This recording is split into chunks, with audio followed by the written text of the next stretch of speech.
പരാതിക്കാരിയായ യുവതിയുടെ mobile phone police പരിശോധിക്കുകയാണ്. ഹരിമോഹൻ നമുക്കൊപ്പം. Harimohan, good evening.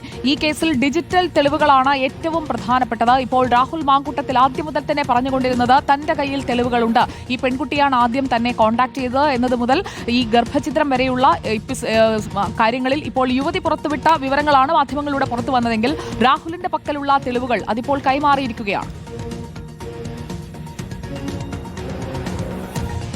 അതെ സുജയ, ഇന്ന് ഉച്ചയോട് കൂടിയിട്ടാണ് തിരുവനന്തപുരം സെഷൻസ് കോടതി, പ്രിൻസിപ്പൽ സെഷൻസ് കോടതിയിൽ രാഹുലിന്റെ അഭിഭാഷകൻ ഇത്തരത്തിലുള്ള ഒരു തെളിവുകൾ കൈമാറിയത് എന്നുള്ളതാണ് പറയുന്നത്. അത് ഡിജിറ്റൽ രേഖകളാണ്. അഭിഭാഷകന്റെയും ഒപ്പം തന്നെ രാഹുലിനെ പിന്തുണയ്ക്കുന്നവരുടെയും ഒക്കെ വാദമാണ് അത് തെളിവുകൾ എന്നുള്ളത്. പക്ഷെ അതിനപ്പുറത്തേക്ക് അത് ഡിജിറ്റൽ രേഖകൾ എന്നുള്ള നിലയ്ക്ക് തന്നെയാണ് കാണേണ്ടത്. കാരണം ഈ ഗർഭചിത്രം നടത്തിയതിൽ മുൻകൈയെടുത്തത് യുവതിയാണ്, അതുപോലെ തന്നെ ആദ്യം സമീപിച്ചത്, താനുമായി ആദ്യം സംസാരിക്കുന്ന യുവതിയാണ് എന്നതൊക്കെ നേരത്തെ രാഹുൽ അവകാശപ്പെടുന്ന കാര്യങ്ങളായിരുന്നു. ഇക്കാര്യങ്ങളൊക്കെ തന്നെ ഉറപ്പിക്കാൻ വേണ്ടി, അത് മുൻകൂർ ജാമ്യം ലഭിക്കുമെന്നുള്ള കാര്യം ഉറപ്പിക്കാൻ വേണ്ടി ഈ വാദഗതികൾ സ്ഥാപിക്കാനുള്ള ചില രേഖകൾ കൈമാറുന്നു എന്നുള്ളതാണ് അറിയാൻ കഴിഞ്ഞത്. അത് മുദ്ര വെച്ച കവറിൽ 9 ഫയലുകളാണ് കൈമാറിയിട്ടുള്ളത് എന്നുള്ള വിവരമാണ് ലഭിക്കുന്നത്. അതിനകത്ത് ചില വാട്സപ്പ് ചാറ്റുകളുടെ വിവരങ്ങളുണ്ട്, ഒപ്പം തന്നെ ചില ശബ്ദരേഖകളുണ്ട്, കോൾ ഡീറ്റെയിൽസ് അടക്കമുള്ള കാര്യങ്ങളുണ്ട്.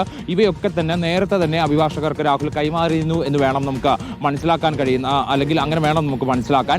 അപ്പോൾ നമുക്ക് പറയാനുള്ളത് എന്താണ്? രാഹുൽ ഇപ്പോൾ 9 ഫയലുകൾ അടങ്ങുന്ന രേഖകൾ, ഡിജിറ്റൽ രേഖകൾ ഇപ്പോൾ കോടതിക്ക് കൈമാറിയിരിക്കുകയാണ്.